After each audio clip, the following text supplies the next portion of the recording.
Hey guys, I decided let's do a Minecraft adventure pack.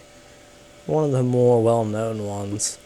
I do have some mods on, and there's one that I have on that I'll definitely not be using. I'll have to turn that off immediately because it comes when you start up, it's automatically on. Basically, I have the spawner GUI, Rigasumi's mod loader, spawner GUI, more stackables. I have the X-ray mod, because I like to build certain stuff, and certain stuff requires certain materials, and I like to find those quickly. That one starts off on, and I have to turn that off. I also have Shaka's sponge and amoebas, which helps a lot with clearing out lava and water really quickly when you need it to. And I also have Shaka's achievements advance and achievements plus, and his tooltips and stuff, which are required to run most of his mods. But basically, what we're gonna be doing is Criswelvania. And I'm gonna have to open up his help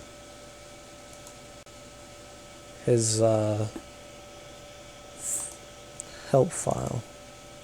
No, let's go back.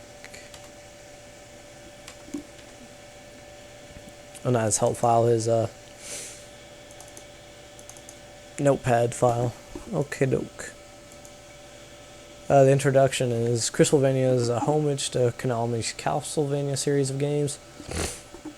Fans of the original NES game will note that entry level and even overall progression of the first Castlevania has been in some way interpreted in this map, and many elements from Simon's Quest, Castlevania 3, Super Castlevania 4, Symphony of the Night makes appearances as well. And the goals of the adventure is ascend the dark holes and halls, not holes, towers of Criswelvania and cleanse it of evil that awaits you within. Visit the nearby towns surrounding the castle to buy supplies and get hints to guide you through the rarest and most powerful equipment, or to the. There are 24 treasure items to locate across the land. Find as many as you can. Journey into the portal under the Palace of Darkness into the Nether Castle, and if you can return through the gatehouse at the end of this final challenge and escape the caves of confusion to the starting point of the surface, your name will become legend. If you fail, yours may end up as rather more of a cautionary tale.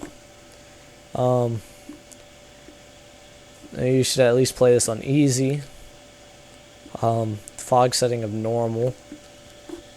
So I'm just gonna have that as far.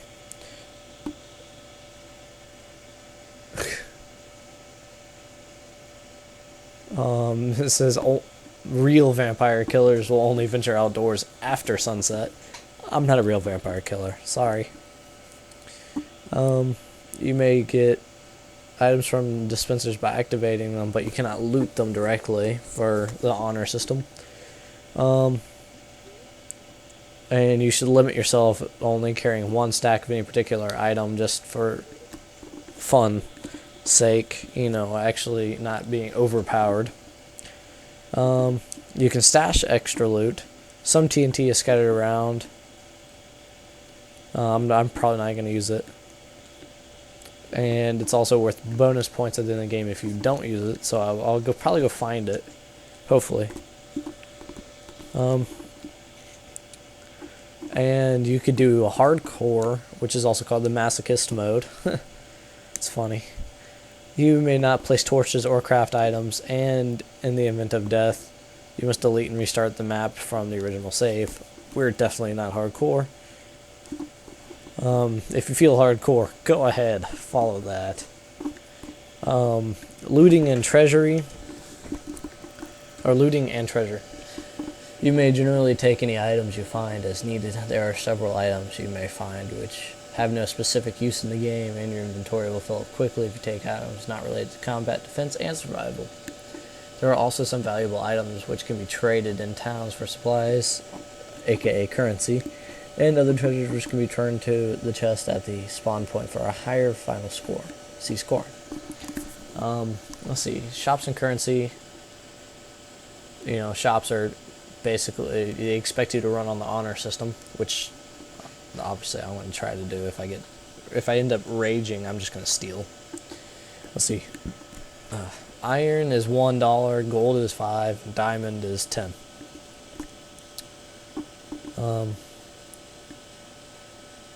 Yeah.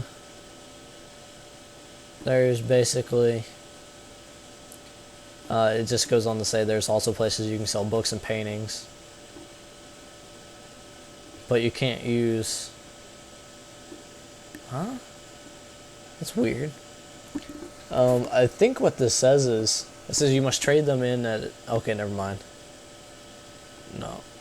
So you have to go there and trade them for money because you can't use them as money. You can, books and paintings books are $2 and paintings are $3. Let's see. Breaking and placing blocks. This is important. There are a few breakable blocks. Any clay, breakable.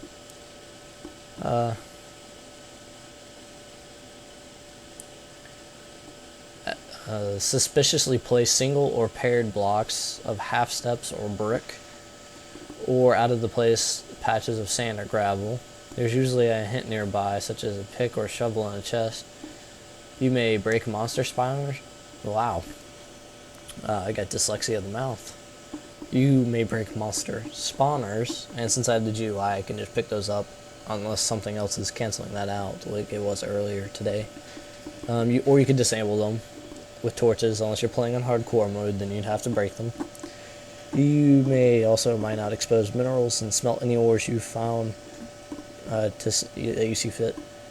Crafting basically is you can only craft what you have found at that moment. Like if you have 2 iron bars and a stick, you can't make an iron sword until you've found an iron sword. Or bot, you know, found or bot, same thing.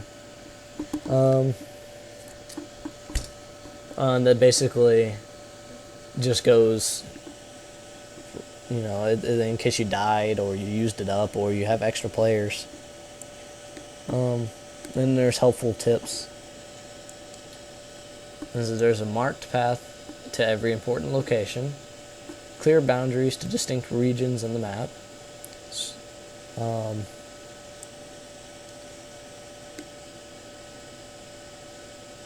If you get out of sight of civilization, you're getting lost. If you die, you'll spawn at the starting location, outside of the forest. There are a few usable beds. Yeah, now you can use those to advance your spawn position. This came out before that was official. Try not to break obstacles to get around them, and follow the puzzles, because that is the main element of Criswelvania. The end game is, once you clear the Palace of Darkness, you are free to locate the treasury and the portal room. There are also several challenge areas to explore.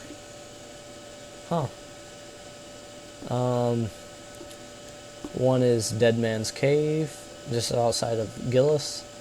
There's a great amount of pirate treasure that lies tucked away. There are also other mysterious areas scattered around containing treasures as well.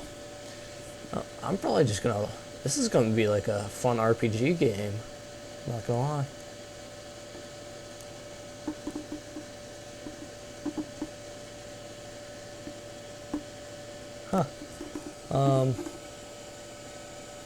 And it also says further exploration. This is once you beat the map, you know, feel free to use everything as your own. So I could play off of this if I wanted to. And then there's scoring, which we'll go into later. That's really cool, not gonna lie. And I'm just gonna cut this video here. Sorry, you're just listening to me talk. You probably should play another video if you want to actually watch something happen. I'm gonna cut this video here. That just covers the introduction of what I'm going to be doing next. And I'll see you guys later in the next video when we can actually start this.